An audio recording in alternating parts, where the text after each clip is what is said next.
wait. The NBA has certainly been the most visible billion-dollar organization championing social justice and civil rights. As you noted in your press conference the other day, though, that has not been universally popular. How committed are you to being that going forward? We're completely committed to standing for social justice and racial equality. And that's been the case going back decades. It's part of the DNA of this league. How it gets manifested is something we're going to have to sit down with the players and discuss for next season. I would say in terms of the messages you see on our court, on the jerseys, this was an extraordinary moment in time when we began the discussions with the players and what we all lived through this summer.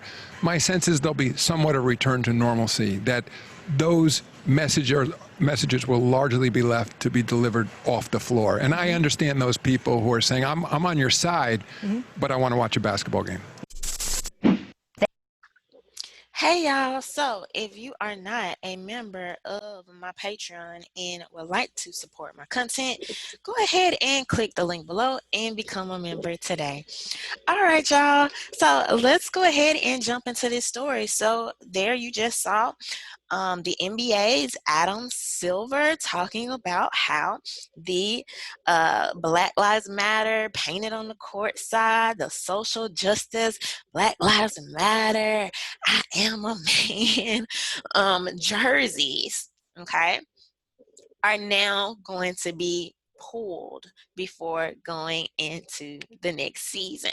So for some of you that may have missed a little bit of what he was saying, let me go ahead and take the opportunity to translate some of this for you. So when Adam Silver says something like, oh, this was an extraordinary moment in time, but we're just ready to get back to normalcy, okay? What he really means is, this is no longer working for our business model like we expected. This is no longer trending. We gave you Nakers your chance. Now go somewhere else with that little social justice stuff, okay? Chop, chop, hustle up. That's basically what he's saying here. Now, we are not strangers to the fact that these have been some of the lowest ratings for the NBA Finals in history. All right, let's go ahead and take a look at this. This is according to Yahoo Sports.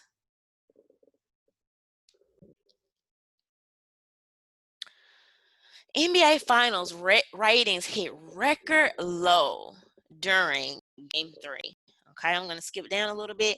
The overall numbers look pretty bad. Game 3 averaged a 3.1 rating and 5.94 million viewers. Those numbers made Game 3 the least watched and lowest rated NBA Finals game on record, according to SMW. That continues a poor trend for the 2020 NBA Finals. Prior to Game 3, the record for the least viewed Finals broadcast game during Game 2. Before that, the record belonged to Game 1 of the 2020 NBA Finals. Okay, on top of that, Game 3 marked the first time an NBA Finals game occurred on an NFL Sunday, right? Even though they were already having low numbers, Game 1 and 2. All right, but anyway, so this is Darren Rovell here saying NBA Finals ratings being at an all-time low is due to the fact that an NBA Finals game without a crowd is not a great product. Combine that with increased cord cutting and even more options, the NBA's position on politics and race has very little to do with it. The NBA's position on politics and race has very little to do with it. Yet the same exact week you're tweeting about this, Adam Silver literally comes out and says, yeah, but we're going to pull the jerseys because we need to figure out another way to do this whole social justice message. Like, do they think we don't see what's happening here? We clearly know that a lot of what has been going on has reduced the viewership for the NBA. It doesn't take a rocket scientist to figure that out. And now you literally have the NBA responding and making changes because of that. Okay. Now, there has been this this narrative kind of rolling around a little bit that, oh, only racist white people, you know, hate Black Lives Matter and this, that, or the other. Okay, first of all, we have to remember how some kind of way this organization turned into protesting actual politicians, protesting police brutality, into people going into actual neighborhoods, going into stores, going into restaurants, and harassing regular everyday people. The strategy for that, I don't know. I don't really kind of get, but I don't presume that it's worked, okay? Not only that, you have scores of Black people that do not support the Black Lives Matter organization. This is not a secret.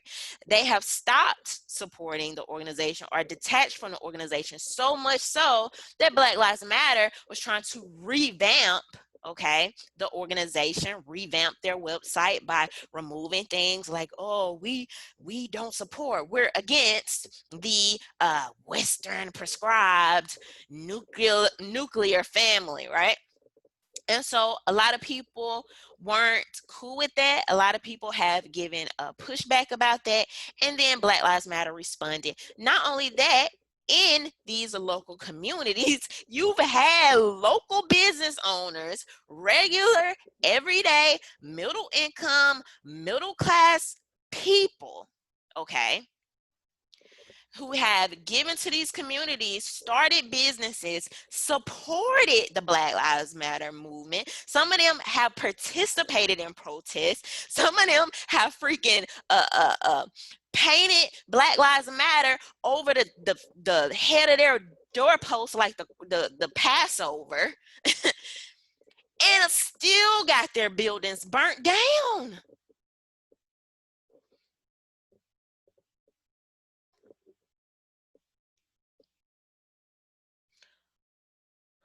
Who can support that? That is the craziest thing I've ever heard in my life. Okay, craziest thing. Now, as far as the NBA, what I would like to see is I would like to see people have that same energy, which I, thought this was completely asinine as it came to local business owners. But I've literally heard people say, oh, your business being burned down, use your insurance, you losing money, it's just part of the process. This is just a part of the path. Just take your L for the culture, for the people, for the greater good. But we're talking about again, like I said, middle class, middle income, regular, everyday business owners that have tried to put businesses and help support these communities through their freaking tax dollars. These are some of the most asinine talking points that I've ever heard. However, I want to now turn around and see if people are going to have this same energy towards a billion-dollar industry like the NBA, that now that their pockets are being hurt, are you going to tell them, oh no, this is wrong, you should continue losing money, take one for the team, take this L, it's just part of it. If anybody should be able to do it and should be able to take the hit and should be able to feel this to this magnitude, it should be somebody like the NBA. Y'all continue to hold these people up to some type of standard or try to make them some type of beacon of hope and of light, and every single time it's a fail. Every single time the money rules the situation. The money comes comes before the virtue signaling. And I forgot to even mention how that whole little stunt, like NBA players had people out here thinking that this was about to be the second coming and a bus Montgomery bus boycotts, and then you sit up here and did a 48-hour boycott. A lot of people, like, after that, tuned out. They checked out because they was like, what's going on? Like, this is lame. Like, y'all doing too much. So we know what's really happening here. We know why they pulling the letters from the court side. We know why they pulling the jerseys. Y'all time is up. Soon Black Lives Matter will no longer be trending depending on the structure of the business. Okay, people are losing money, particularly if Joe Biden is to win the presidency. They were gonna remove all this stuff anyway. Okay, so once again, you have these corporations using social justice as a capitalistic venture, and once it doesn't work for them like they want, they pull out. But those are my thoughts. Leave your thoughts below. Don't forget to subscribe. Bye.